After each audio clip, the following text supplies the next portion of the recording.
purposes. So Excuse it's me? meant to be a tool for training with respect to epidemiology, basic statistical methods, that sort of thing. Okay. So it's limited in scope and limited in terms of what's included with it in terms of what's been collected within the Framingham Heart Study. Okay. So with that, I wanted to ask if there's, potentially some limitations with like its validation for diverse populations in the sense that, I don't know, I was looking at the different populations in Framingham and about 7% is African American, 8% is Asian. Does that have any effect on just, I don't know, the data set? So Imagine. Framingham, at this point, with the teaching data set that you had access to, that's from the original cohort. They're assumed to be all white. I see. Okay. So even though Framingham in particular as a community is much more diverse now, at the time that those participants were recruited, which was 1948 to 1952, it was really a white community. Right. Uh, so yes, as we have seen with other, especially risk prediction models, we tend to stratify by race. Um, and we have found that relationships with particular risk factors and cardiovascular outcomes, uh, they can differ in terms of how strong or what's the absolute magnitude of the association of that risk factor with the outcome. That does differ Okay. between specific races. So yes, it has generalizability issues. Okay. Would you be fine with me like looking off a little bit because I'll be writing down what I'm Oh, recording, sure, but also yeah, absolutely. okay. Okay. Well, we can pause however you want to do it. Okay. Just I don't know. I've worked to create a dense neural network for risk analysis using both the version previously that I had that I found on Kaggle before having it authorized on the bio LINCC website. And for the rudimentary model that I used a Jupyter Notebook and a dense neural network. So I wanted to ask, how has the data set been used in the past? Like what ML models have been, like machine learning models have been used, and like how, also what effect has, I don't know, studies done on it had on how we treat cardiovascular disease? Well, so I guess let me be kind of clear here. So the data that you got through BioLink, which is what we call the Bio LINCC, we call it BioLink. That was the teaching data set. Is that right? Right. But you had other data from Framingham. Yeah, I found one on kaggle.com. I can link that. Is it was it wasn't the same? It's pretty similar, and I've seen a few like, GitHub repositories on this as well. I'm not sure if it's the same.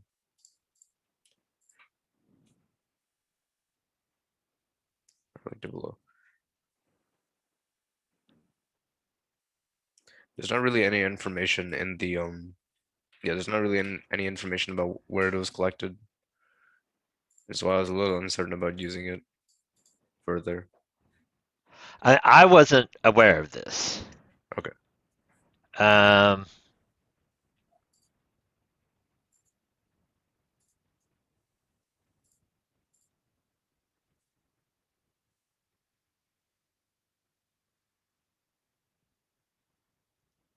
I'm trying to see if I can open this.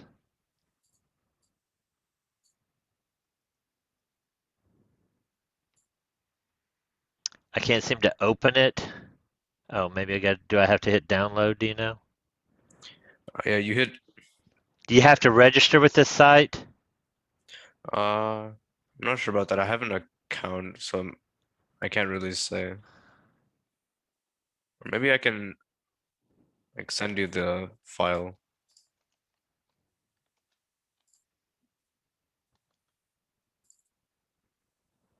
Let me see if I register. I sent it in the chat.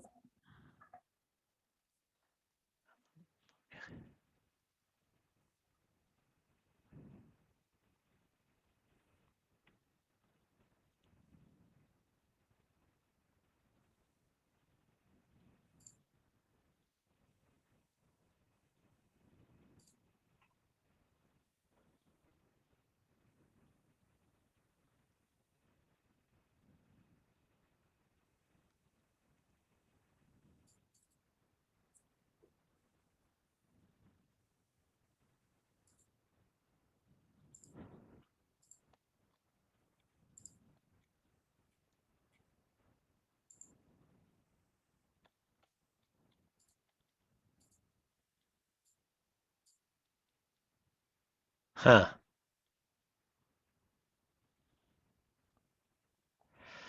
Yeah, I see there, looks like there are some differences. Uh, but that was unknown to me. We tried to maintain some level of stewardship over the data that we've funded to collect. So I guess I'm a little surprised, but in some ways I'm not that surprised because we did make that teaching data set essentially as anonymous as we could. We've allowed it to be put in textbooks, so that it's probably not a problem. But I may need to compare it with what we have, you know, maybe do some double checks. I don't know. Just, But just reiterate. Could you just reiterate what you have? It's like,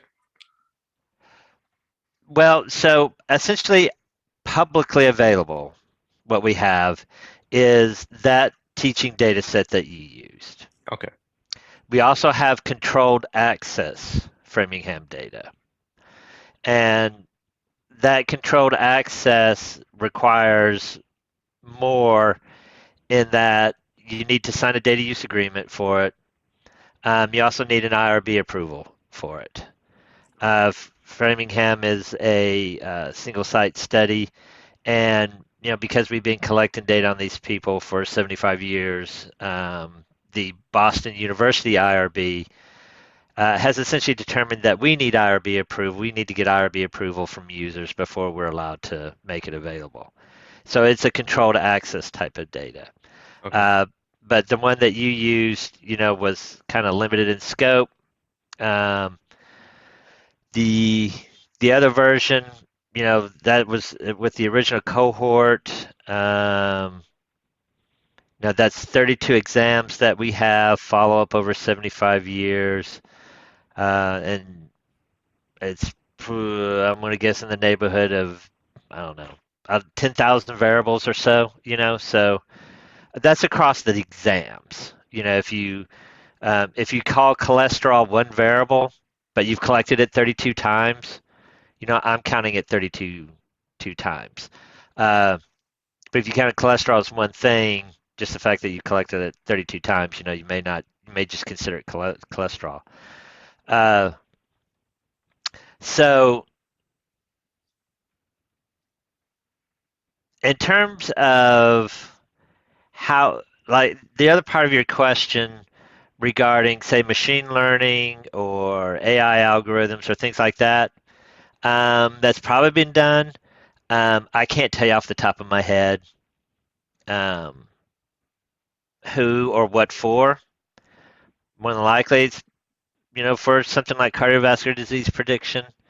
But you could use it for a variety of things. You could use it for diabetes incidents, hypertension incidents. Um, you could look at it potentially in terms of stroke, um, heart failure, um,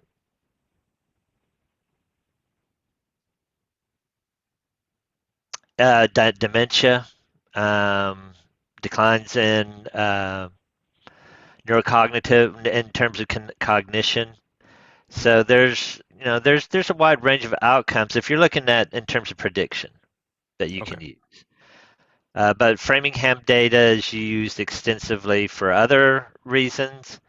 Um, there are CT scans, so they relate to pulmonary function, lung function, potential lung abnormalities that you might see on a CT, uh, um, fat deposits, sub-Q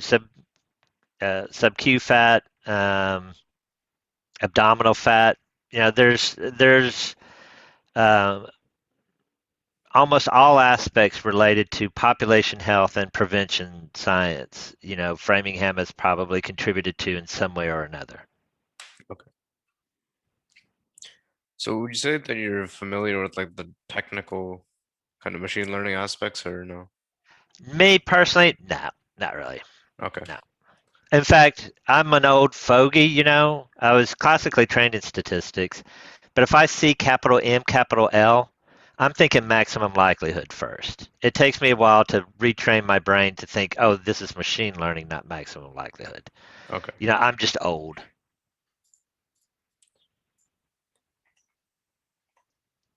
Okay. See.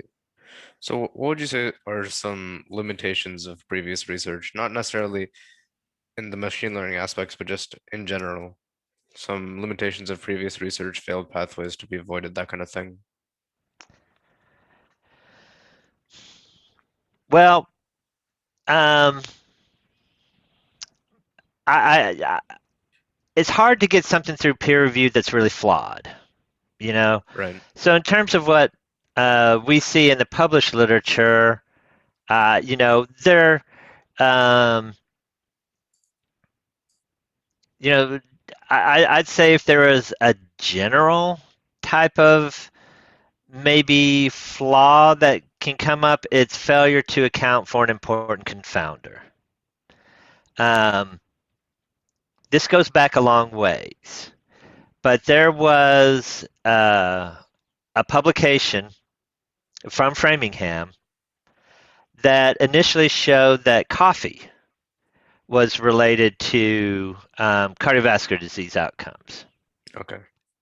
The only problem was they really didn't take smoking into consideration. And it turned out a lot of people had a cigarette with their coffee. And so once they accounted for smoking, the coffee went away. So that's just an example of kind of failure to account for an important confounder. Okay. Um, Have to write that term down. okay. Uh, other than that, um, it's not that I see this in the literature, but I could, potentially see this as an application. And it may be just kind of an inappropriate research question, a question that perhaps, this data in particular is just not well suited to. I'm having trouble coming up with an example in my mind, but um, that would be another avenue of maybe poor research thinking or something. Okay.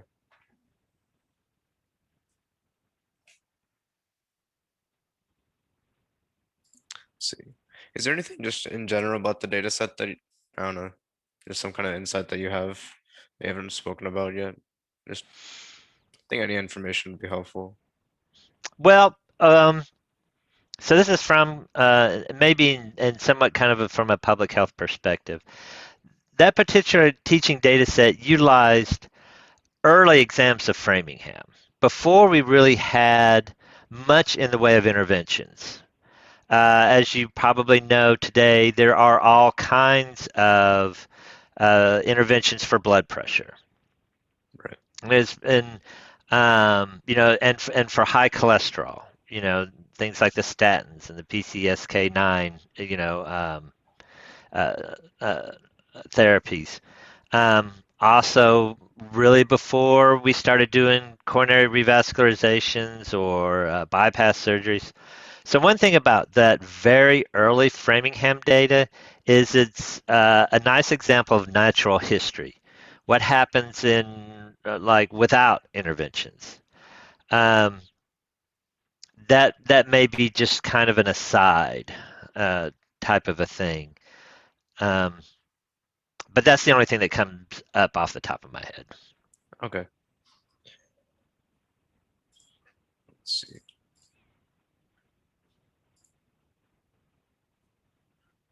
I guess I don't know.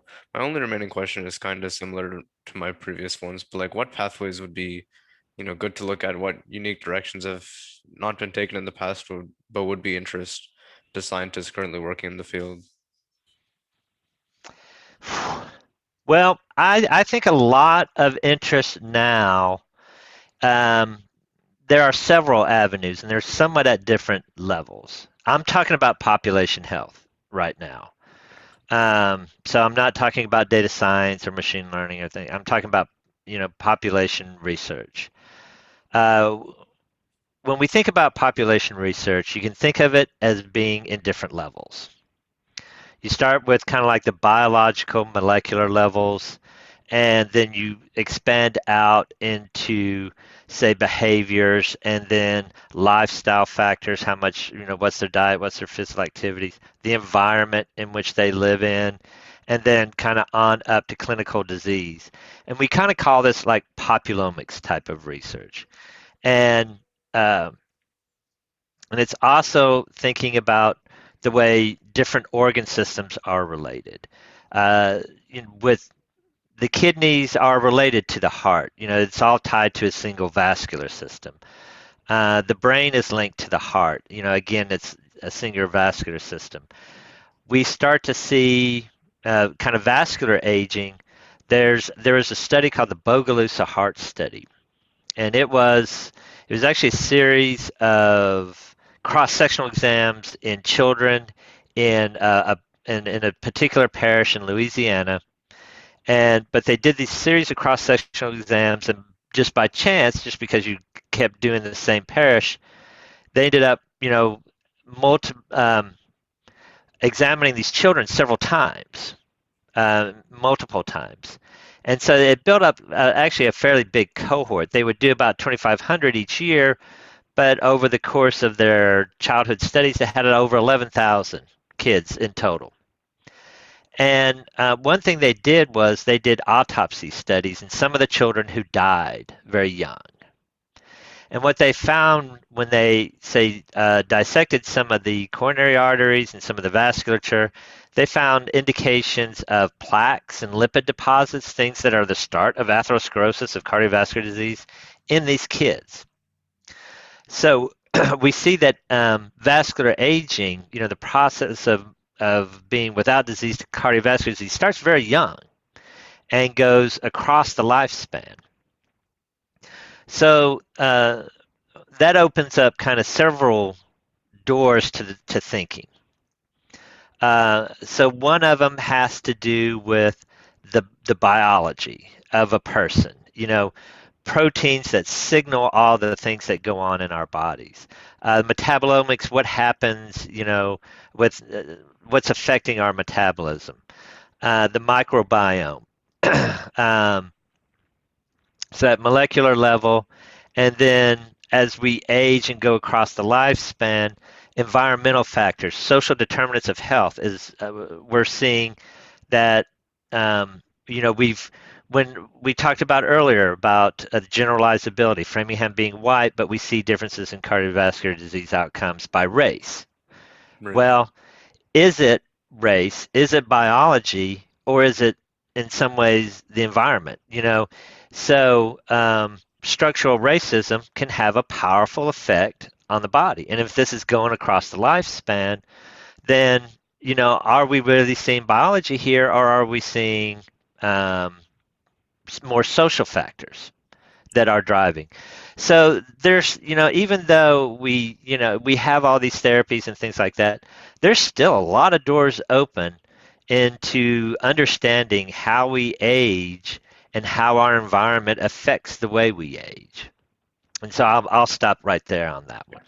I think the last thing that you brought up was actually really interesting and something that I don't know, I potentially want to look into. The The social factors. Yeah, whether it's biology or social factors. Yeah, and I think that's an avenue that at least our institute, the National Heart, Lung, and Blood Institute, is very actively trying to be engaged in. That maybe we stop thinking about race as biology and start thinking about race as in more in terms of social dimensions. Okay. Yeah. Okay. With that, I guess I don't have any more questions. Yeah. All right. Um, so you're a sophomore, high school. Yeah, I'm a sophomore in high school. All right.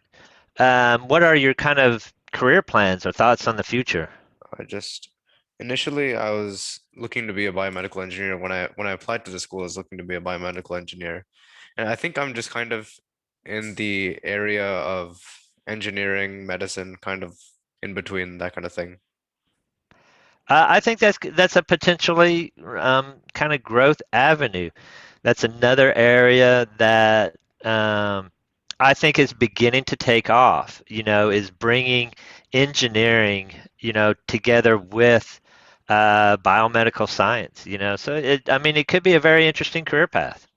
I wouldn't, you know, I guess I'd encourage you to keep thinking about it. It's a long academic road, but I think it could be one of our kind of new domains or new dimensions to how we think about health. Yeah. All right. Well, best of luck to you. Um, Thank you for your Happy to help. time. Yeah.